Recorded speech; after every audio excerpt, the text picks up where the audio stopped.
Assalamualaikum warahmatullahi wabarakatuh. Selamat siang adik-adik sekalian. Terima kasih untuk kesabarannya menantikan materi kita yang terakhir dari rangkaian kuliah biologi molekular semester ini yang kita laksanakan full secara daring dari pertemuan pertama sampai hari ini. Hari ini kita akan membahas tentang aplikasi biologi molekular. Jadi pekan lalu kita sudah sampai pada materi bagaimana sebenarnya teknik biologi molekular itu dilakukan. Jadi mulai dari isolasi DNA, kemudian PCR, kemudian setelah di PCR kemudian di sekuen sehingga kemudian menghasilkan satu produk isi ya dari DNA itu atau sekuen-sekuen DNA yang bisa kita baca. Nah, hari ini kita akan melihat berbagai aplikasi di dalam biologi molekular. Untuk apa sih sebenarnya kita melakukan isolasi DNA? Untuk apa kita melakukan PCR dan sebagainya? Metode biologi molekular. Nah, ini untuk contoh teknik biologi molekular itu sebenarnya ada banyak sekali. Nah, ini ada sekitar 8 contoh yang akan kita simak atau yang akan kita bahas. Semoga yang 8 ini bisa mewakili kemajuan perkembangan biologi molekular di Indonesia. Nah, yang pertama adalah teknik DNA rekombinan. Teknik DNA rekombinan ini cukup lama ya, sudah cukup lama ada. Bahkan sudah berkembang sedemikian pesat di teknologi kesehatan terutama. Jadi apa itu DNA rekombinan? DNA rekombinan adalah suatu bentuk DNA yang dibuat dengan cara menggabungkan atau merekombinasi dua atau lebih untaian DNA yang dalam keadaan normal tidak berpasangan. Nah, bagaimana cara menyisipkan, memperbanyak, dan mengekspresikan informasi genetik dengan menggunakan teknologi DNA rekombinan? Itu bisa kita simak melalui gambar di sini. Jadi kita lihat ada kromosom bakteri. Ini kan ya kalau sudah belajar mikrobiologi tentu tahu bahwa ini adalah sel bakteri. Di dalam sel bakteri ada substansi genetik yang ini materi genetik yang asli, sedangkan ini adalah substansi genetik yang ekstra kromosom yang biasa kita kenal dengan sebutan plasmid. Jadi ini kromosomnya, yang ekstra kromosomnya adalah plasmid. Nah, plasmid ini adalah substansi genetik juga. Kenapa? Karena dia juga bisa disisipi. Jadi ini ya plasmid, yang biru ini plasmid, diisolasi dari bakteri. Kemudian setelah diisolasi artinya diambil dari bakteri, kemudian dia disisipi dengan gen. Gen apakah dia? Salah satunya ini yang dicontohkan adalah sel ya, suatu sel di mana berisi tentang gen yang diinginkan. Misalnya adalah tentang gen penyandi insulin. Itu contoh saja. Kalau ada gen penyandi insulin yang ada di dalam sel ini, kemudian diisolasi gennya, lalu didapatkan gen yang diinginkan, itu kemudian disisipkan di sini. Nah, ini adalah plasmid yang di dalamnya disisipi gen penyandi insulin. Itu contoh tadi ya. Kemudian disisipkan lagi plasmid yang sudah disisipi DNA tadi, itu dimasukkan lagi ke dalam tubuh bakteri. Apabila suatu bakteri mengandung plasmid yang sudah disisipi dengan gen lain atau disebut juga plasmid rekombinan, maka ini disebut bakteri rekombinan. Ketika bakteri ini akan memperbanyak diri, tentu plasmidnya juga akan memperbanyak diri, memperbanyak sel karena itu ada di dalam bakteri sehingga ditemukan ada banyak sekali sel di dalam klon bakteri rekombinan. Nah, lalu kalau gennya di-copy, jadi ini setelah DNA rekombinan ini kemudian dikoleksi atau dikumpulkan, kemudian di-copy gennya. Jadi gen untuk mengubah bakteri agar dapat membersihkan limbah. Ini contoh ini gen limbah bakteri. Kemudian gennya di-copy, kemudian kemudian gen itu disisipkan ke dalam tanaman. Ini untuk tanaman. Kalau ini yang sebelah kanan, proteinnya dikopi. Jadi protein untuk melarutkan gumpalan darah dalam terapi serangan jantung. Kemudian ini proteinnya digunakan. Nah, proteinnya digunakan. Ini bukan untuk membuat salju ya, tetapi proteinnya dibuat untuk melarutkan gumpalan darah dalam terapi serangan jantung. Begitu juga dengan insulin. Kalau ini isinya adalah insulin, maka apabila dikoleksi itu nanti akan menghasilkan insulin. Begitu. Begitu seterusnya, kemudian nanti itu hasilnya bisa disisipkan ke tubuh ke dalam hati, bisa hewan ya, sebenarnya hewan yang biasa digunakan untuk kemudian diperbanyak di dalam tubuh hewan untuk sekresi insulin. Seperti itu. Salah satu caranya. Baik, itu teknologi DNA rekombinan. Intinya kita mengetahui bahwa DNA rekombinan adalah adanya dua DNA yang dikombinasikan untuk mendapatkan satu keuntungan tertentu. Ini terutama digunakan dalam dunia pengobatan. Nah, yang kedua adalah genetically modified organism. Ini GMO. GMO itu adalah produknya berupa makanan atau berupa hewan ataupun tumbuhan. Ini yang jadi produk GMO. Kita lihat. Nah, apa itu GMO? Secara sederhana, GMO adalah organisme yang telah diubah secara genetik. Perubahan genetik ini dilakukan dengan kaidah saintifik kepada tumbuhan atau hewan yang menjadi sumber makanan bagi manusia. Jadi GMO itu sepertinya tidak hanya tumbuhan ya, tetapi banyak diaplikasikan di tumbuhan karena kalau hewan itu suka letal kalau dimodifikasi. Nah, kenapa ada GMO? Yang pertama, melahirkan benih pertanian yang boleh bertahan menghadapi serangan serangga perusak. Ia memperbolehkan petani mengusahakan ladang pertanian masing-masing tanpa perlu menggunakan racun serangga. Itu untuk menghasilkan benih yang kuat. Itu alasan pertama. Wujud GMO pada dasarnya untuk menciptakan organisme yang lebih baik dari yang asal. Di antaranya adalah yang kedua, melahirkan benih pertanian yang tahan kemarau. 3. Melahirkan benih pertanian yang mempunyai ketahanan tinggi terhadap penyakit tertentu. Dan yang keempat, melahirkan benih pertanian yang mempunyai kadar nutrisi yang lebih tinggi. Jadi tujuan dibuatnya GMO adalah untuk mendapatkan organisme yang memiliki kualitas lebih baik. Tetapi tentu tidak serta-merta seperti itu. Ada hal-hal tertentu yang membuat GMO itu tidak begitu saja diterima oleh masyarakat. Nah, kita lihat apa risikonya. Kajian yang lebih mendalam dan ini bahasa Malaysia sedikit, yang diperlukan untuk menguji hasil-hasil GMO yang terbaru. Efek samping dari pengambilan makanan dari benih-benih baru ini masih belum diketahui. Kesannya mungkin bukan hanya kepada manusia saja, segala kehidupan sekitar juga mungkin ikut terkesan atau terpengaruh maksudnya.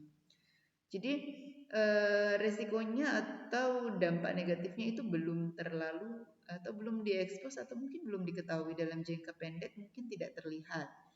Bisa jadi seperti itu. Kemudian faktornya pengaruhnya bisa jadi bukan hanya kepada manusia tapi juga pada makhluk lain di sekitarnya. Masih tentang GMO, ini kalau dalam bahasa Indonesia, GMO disebut sebagai pangan rekayasa genetik, genetically modified organism, atau pangan rekayasa genetik. Dalam bahasa Indonesia disebut PRG. Tapi istilah ini tidak populer di kalangan para pakar biomol. Yang populer adalah genetically modified organism. Jadi kalau kita lihat di supermarket ada tertulis atau terlabel makanan GMO, berarti itu adalah makanan hasil rekayasa genetika. Nah, kalau ini dikatakan apa itu PRG? Pangan yang materi genetiknya telah diubah dengan cara yang tidak terjadi secara alami atau melalui rekombinasi. Yang tidak alami tentunya. Teknologi ini sering disebut bioteknologi modern yang memungkinkan transfer gen antar organisme dan antar spesies yang berbeda. Apa manfaatnya? Meningkatkan resistensi pangan melawan penyakit yang disebabkan oleh serangga atau virus.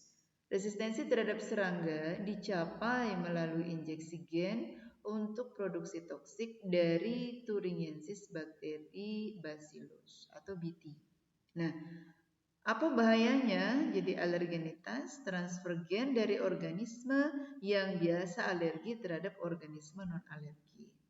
Transfer gen, jadi transfer gen ke sel-sel tubuh atau bakteri dalam saluran pencernaan akan menimbulkan kekhawatiran jika materi genetik yang ditransfer itu berdampak buruk terhadap kesehatan.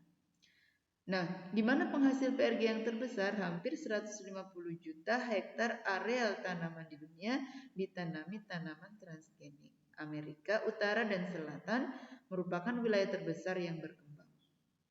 Jadi, apa tanaman PRG yang beredar? Jadi, beberapa tanaman hasil rekayasa genetika yang beredar yaitu jagung, pepaya, kedelai, kentang, dan juga zucchini.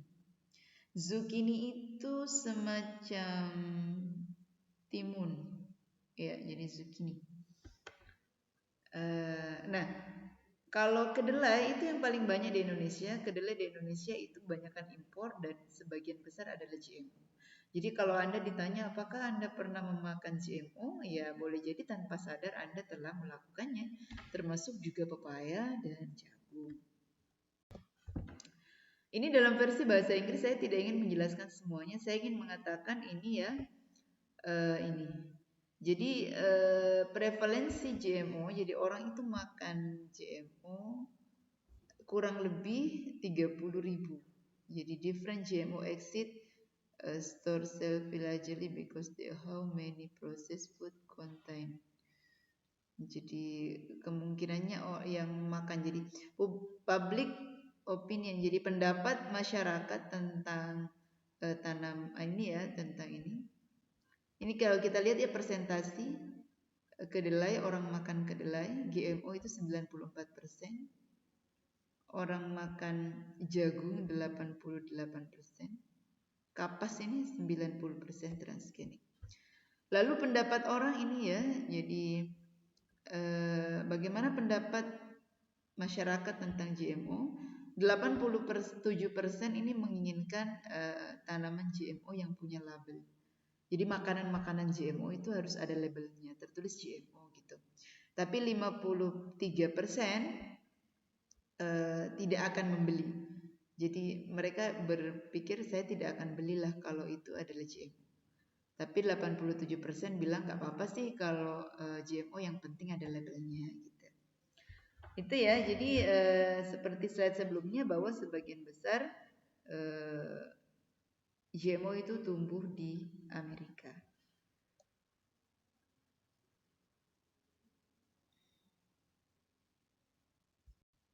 Nah, ini berikutnya adalah transgenik. Bagaimana itu kalau tanaman transgenik? Sama ya seperti yang DNA rekombinan tadi, itu juga gennya yang ditransfer. Jadi ada gen-gen tertentu yang ditransfer, ini ada plasmid, selalu plasmid perantaranya. Ini genomnya, ya. Jadi ini ceritanya Agrobacterium tumefaciens itu diambil dari akar tanaman, lihat panahnya. Kemudian ini disisipi gen tDNA, lalu dimasukkan ke dalam sel tanaman, kemudian disuntikkan ke dalam tanaman. Nah, ini kita lihat, ini ya di dalam sel, plant cell, ini dimasukkan DNA-nya, DNA lain masuk, kemudian ditransfer ke dalam kultur sel, lalu dibudidayakan secara kultur, lalu dibentuk plant. Ini sudah menjadi tanaman transgenik. Itu jadi medianya adalah kultur jaringan. Ini beberapa contoh tanaman transgenik, ada kol, saya tidak tahu ya apakah ini valid atau tidak, tetapi beberapa gambar tanaman transgenik itu memunculkan kol ini katanya transgenik. Kemudian juga ini karena tidak kentara, jadi secara kasat mata itu tidak kentara, hanya ada perubahan ukuran memang. Seperti ada dulu stroberi atau krisan itu, tapi dia tidak menggunakan rekayasa genetik. Jadi hanya menggunakan multiplikasi atau perbanyakan atau pendobelan stet poliploid itu menggunakan colchicine. Kalau ini tanaman transgenik ini tidak begitu jelas apakah memang ini betul terjadi seperti ini atau bagaimana. Baik, ini hewan. Nah, ini contoh hewan transgenik. Jadi diberikan ikan-ikan ini diberikan pencahayaan, diberikan fluorescence sehingga muncul lebih cantik. Lalu ini fluorescent in situ hybridization, ini fish in situ hybridization. Nah, kita lihat. Nah, FISH adalah teknik genetika sel molekular yang digunakan untuk mendeteksi kromosom abnormal menggunakan mikroskop fluorescence. Jadi prinsipnya sama, jadi ada gen, jadi ini ada gen ya yang diperkirakan itu mengalami masalah. Jadi dilakukan ini ya, ini.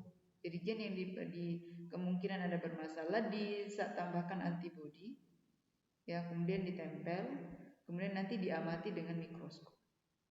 Ini kita ingin melihat apakah yang terjadi abnormalitas pada suatu individu itu terjadi karena genetik atau bukan. Itu dengan cara melakukan isolasi kembali DNA, kemudian diberikan antibodi, lalu diamati di bawah mikroskop. Seperti itulah model FISH. Lalu RFLP, Restriction Fragment Length Polymorphism, ini sebenarnya adalah salah satu bentuk DNA fingerprint atau mengisolasi DNA untuk mengetahui suatu permasalahan. Misal ini ya, ini DNA normal, ini normal ya, normal. Kemudian ini yang sakit, disease, ada yang mengalami mutasi. Nah, untuk mengetahui bagian mana yang mengalami mutasi pada suatu individu itu dilakukan restriction fragment length polymorphism. Diisolasi dulu, setelah diisolasi kemudian di PCR, di running. Ini hasil runningnya seperti ini. Nah setelah di running kemudian dibawa ke dalam gel. Ada gel yang diberikan, ada gel yang diberikan berupa Southern blot. Southern blot itu pakai nitroselulase. Nanti ada dijelaskan di belakang metode Southern blot. Itu kemudian ditempelkan, jadi diberikan satu buffer sehingga yang tadinya diagar kemudian melekat pada membran nitroselulose. Sehingga ini yang melekat hanya yang merah saja. Ini gen-gen target yang dikode dengan kalau tidak salah P ya, unsur P, fosfor. Jadi dikode diberikan penanda radioaktif fosfor sehingga nanti melekat. Nah, di sini kita bisa tahu ini adalah organisme normal karena di sini bannya. Sedangkan kalau yang abnormal di sini ini kelihatan bahwa organisme ini mengalami sakit. Itu dengan menggunakan RFLP. Lalu selanjutnya DNA fingerprint. DNA fingerprint itu jadi tadi RFLP adalah salah satu contoh DNA fingerprint sebetulnya. DNA fingerprint itu ada banyak. Jadi contohnya adalah ya tadi RFLP. Apa itu sebenarnya DNA fingerprint? Itu adalah suatu metode untuk menandai sekuen atau segmen tertentu dari satu individu agar diketahui jenisnya atau agar diketahui sifatnya, agar diketahui karakternya. Jadi beberapa contoh DNA fingerprint seperti RAPD, Random Amplified Random Amplified Polymorphism DNA. Ada juga AFLP, ada juga SSR. Itu semua adalah penanda molekuler. Nah, caranya bagaimana? Ini contoh adalah darah ya. Jadi kalau hewan itu kalau mau kita isolasi, yang diisolasi adalah darah. Kalau kita mau mengisolasi tumbuhan, yang diisolasi adalah daun. Itu yang banyak. Kenapa? Karena itu kita akan menggunakan kit. Kit itu adalah satu set cairan yang digunakan khusus untuk mengkoleksi DNA organisme. Jadi ini sampel darah, kemudian ini ada di ekstrak, jadi DNA diekstrak dari sel darah ini, kemudian dimasukkan ya, ke dalam elektroforesin gel. Jadi ini diproses sebetulnya, DNA hewan itu diproses, kemudian setelah dihasilkan isolat DNA atau apa ya namanya DNA tadi sudah berhasil diisolasi, kemudian dirunning dengan menggunakan elektroforesis gel agarose. Nah ini dirunning, namanya dirunning, terlihatlah nanti pita DNA-nya.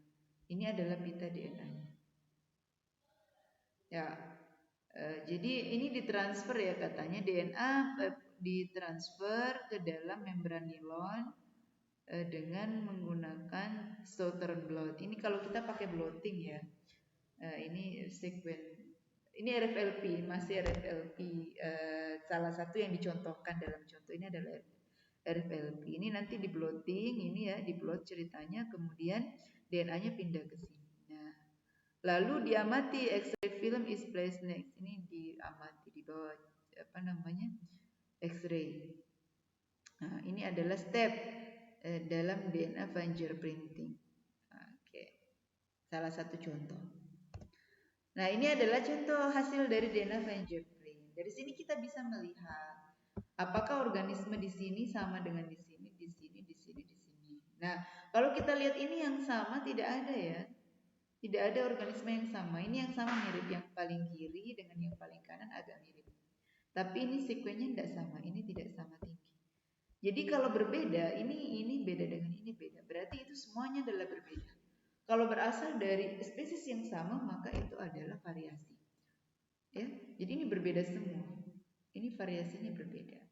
Begitu. Nah, Southern hybridization itu sama ya, mirip dengan yang sudah jelaskan yang sudah tadi. Ini contohnya seperti ini. Sama dengan yang tadi sebetulnya di gambar yang depan, sama dengan ini, sama dengan ini. Cuma ini lebih jelas. Jadi DNA dilabel dengan 32 fosfor. Ini markernya. Kemudian ini adalah DNA RNA-nya di elektroforesis. Hasil elektroforesis dipindahkan ke dalam filter nitroselulase. Ini filternya di atas. Yang di bawah adalah DNA-nya. Di bawahnya lagi adalah spons. Ini kalau sudah, kemudian ditarik. Ini membran filternya. Apa yang ada di gel itu sudah pindah ke sini. Setelah dipindahkan, kemudian dimasukkan ke sini di dalam filter, difilter, kemudian ditutup, lalu kemudian dibuang. Setelah di filter tadi, kemudian ini melengket di sini, ini sudah bisa dibaca dan diamati di bawah film atau mikroskop atau X-ray ya, maaf, X-ray atau exposed X-ray film to filter. Jadi hasilnya berupa autoradiogram. Ini adalah markernya, ini adalah DNA yang kita cari. Itu diamati di bawah pengamatan X-ray. DNA barcoding, ini yang terakhir barangkali yang sedang populer sekarang adalah DNA barcoding. Kita ingin mengetahui ini dari spesies ini, kita ambil DNA-nya lalu kita bikinkan barcode seperti yang ada di supermarket. Jadi kalau misalnya kita mensekuen, jadi disekuen hasil, disekuen itu artinya dibaca DNA-nya, dari satu organisme, kemudian kita cocokkan dengan yang ada di gene bank, ada namanya bank genetik, itu akan muncul barcode-nya. Nah, itu yang disebut dengan DNA barcoding. Ini ya caranya. Jadi ini barcode kan seperti ini ya. Jadi ini adalah spesimen. Spesimen itu jaringannya diambil, kemudian diisolasi DNA-nya, lalu di PCR sehingga menghasilkan sekuen. Nah, sekuen ini bisa kalau dia khas bisa dijadikan sebagai barcode. Nah, spesimen ini juga dikoleksi datanya, kemudian juga difoto, diamati di bawah mikroskop. Nah, ini caranya mengoleksi data sehingga dia bisa di barcoding. Nah, bagaimana DNA barcoding bekerja? Apabila kita mendapatkan satu organisme, anggaplah ini kita tidak tahu ini kecoa, kepik atau apa. Nah, itu kita ekstrak DNA-nya. Ini diekstrak, DNA-nya diisolasi, Kemudian barcode fragment, jadi dimasukkan sini di sekuen. Jadi DNA-nya tadi di sekuen, DNA barcode, kemudian dimasukkan ke dalam barcode database. Kalau cocok, berarti sudah diketahui. Ya, sudah teridentifikasi nama spesiesnya. Kalau belum, ternyata belum, silakan didata kembali apakah merupakan hewan yang sudah ada datanya atau belum. Nah, selain DNA barcoding ada juga yang meta barcoding. Kalau DNA barcoding kita mengoleksi satu-satu. Ini ya kita lihat ya, kalau DNA barcoding ini ada sampel. Ada sampel banyak. Sampelnya ini macam-macam. Misalnya ini biasa dilakukan oleh peneliti ikan. Kalau kita menjaring ikan di pantai, di laut, itu kan banyak. Langsung berbagai jenis ikan naik. Nah, ini diekstraksi secara bersamaan.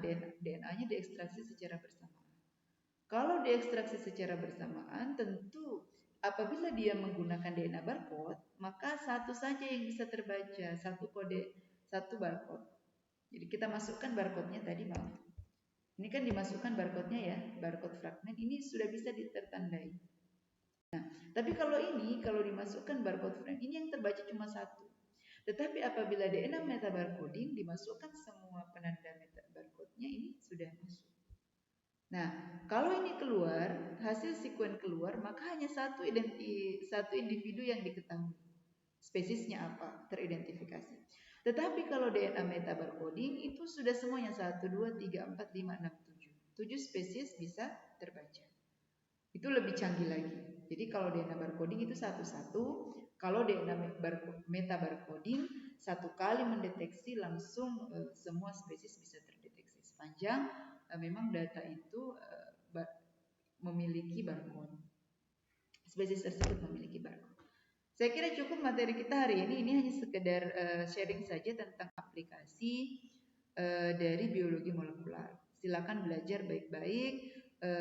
Final kita nanti tentu akan lebih banyak ke arah penerapan, mungkin juga essay yang akan dikembangkan.